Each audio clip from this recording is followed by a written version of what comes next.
हम लोगों को मार्गदर्शन दे।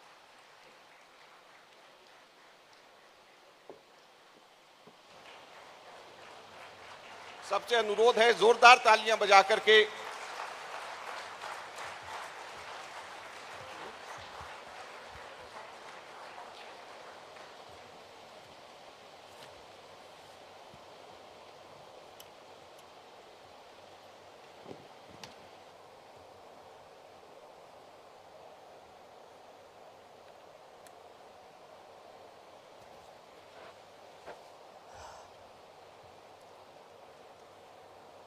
members of the CWC, Ashok Gehlot, Govind Singh Dotasara ji, friends and colleagues who have come from different parts of the country, I would like to add my welcome to you too. इसको थोड़ा पीछे करना।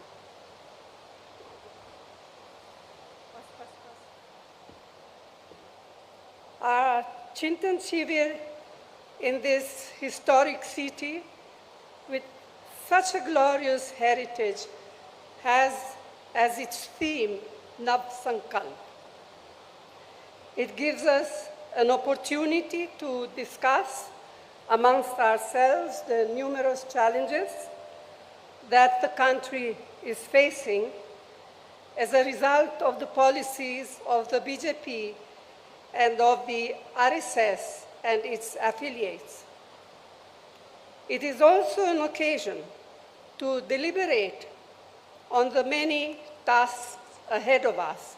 So it is both a Chintan about national issues and a meaningful Atma Chintan about our party organization. I am well aware that many of our colleagues wanted to be here with us, but we had to limit participation for a variety of reasons. But I'm sure they will understand. And not being here does not in any way devalue the role they are playing in our organization. Friends, by now it has become abundantly and most painfully clear what Prime Minister Modi and his colleagues really mean by their frequently repeated slogan, maximum governance, minimum government. It means keeping the country in a state of permanent polarization, compelling people to live in a constant state of fear and insecurity. It means viciously targeting, victimizing, and often brutalizing minorities who are an integral part of our society and are equal citizens of our republic. It means using our society's age-old pluralities to divide us and subverting the carefully nurtured idea of unity in diversity. It means threatening and intimidating political opponents, maligning their reputation, jailing them on flimsy pretext, misusing investigative agencies against them. It means eroding the independence and professionalism of all institutions of democracy. It means the wholesale reinvention of history, the constant denigration of our leaders, especially Jawaharlal Nehru, and the systematic moves to distort, deny, and destroy their contributions, their achievements, and their sacrifices. It means glorifying the killers of Mahatma Gandhi and their ideologues.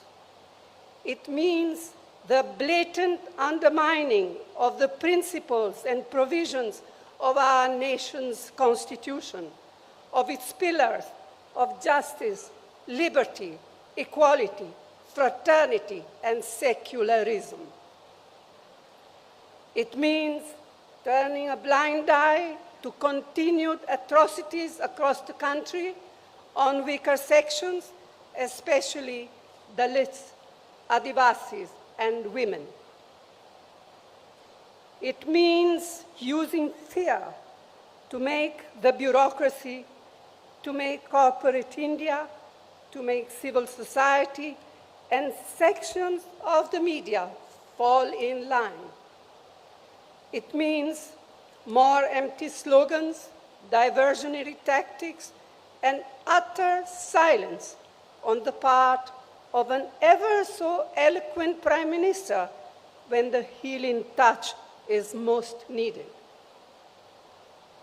It is not just the undermining of our long-cherished values embodied in the Constitution that are now at grave risk. The fires of hatred and discord that are being ignited have taken a heavy toll on their lives. This is having serious social consequences, much more serious than we can even imagine. The vast majority of Indians want to live in an atmosphere of peace, of amity and harmony.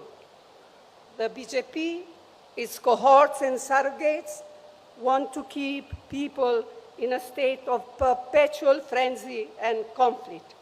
They constantly provoke, instigate, and inflame. We have to combat this growing virus of divisiveness that is being maliciously and mischievously spread. This we must do at all costs.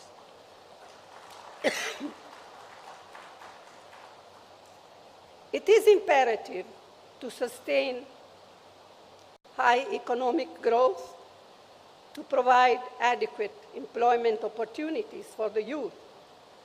We must generate revenues needed for the welfare programs and improve the standard of living. But the worsening environment on social illiberalism and bigotry shakes the very foundation of economic growth. Starting with the disastrous demonetization on November 2016, the economy has been at a steep downslide. A large majority of MSMEs have been crippled. Unemployment has risen alarmingly, and for the first time, it appears that vast numbers of people have simply given up hope of finding jobs. Whatever support the central government has been able to provide in the past 2 years to people has been on account of most of the UPA programs, and to name just two of them, the Mahatma Gandhi Narega, the employment scheme, and the national food security. The sheer tenacity of farmers and their organization compelled the Modi government to repeal the 3 black laws. The Congress Party stood by them steadfastly throughout their long struggle, both within Parliament and outside. But the promises made by the Prime Minister to the farmers when they withdrew their agitation have yet to be fulfilled. Meanwhile, it looks as if procurement of wheat this year will fall steeply, threatening the very foundations of our national security, food security program. Prices of essential items of mass communication, of mass consumption, like cooking gas, cooking oil, pulses, vegetables, fertilizers, petrol and diesel continue their upward march, placing an intolerable burden on crores of families. Public sector companies built up with such careful planning with economic and social objectives in mind by earlier Congress government are now being privatized with a vengeance and to a chosen few. This will have disastrous consequences. Among other things, this means that one avenue for assured employment for scheduled castes and scheduled tribe will get totally closed. साथियों, हमारे इस महान और सशक्त संगठन से समय समय पर अपने लचीलेपन को दर्शाने की उम्मीद की जाती रही है और हर बार हमारे संगठन ने असरदार तरीके से अपनी प्रतिक्रिया दर्शाई है। एक बार फिर हमसे यह उम्मीद की जा रही है कि हम अपना साहस, हौसला और समर्पण की भावना का परिचय दें। लेकिन आज जो हमारे संगठन के सामने परिस्थितियां उत्पन्न हुई है, वे अभूतपूर्व है। असाधारण परिस्थितियों का मुकाबला असाधारण तरीके से ही किया जा सकता है, इस बात के प्रति मैं पूरी सचेत हूँ। हर संगठन को न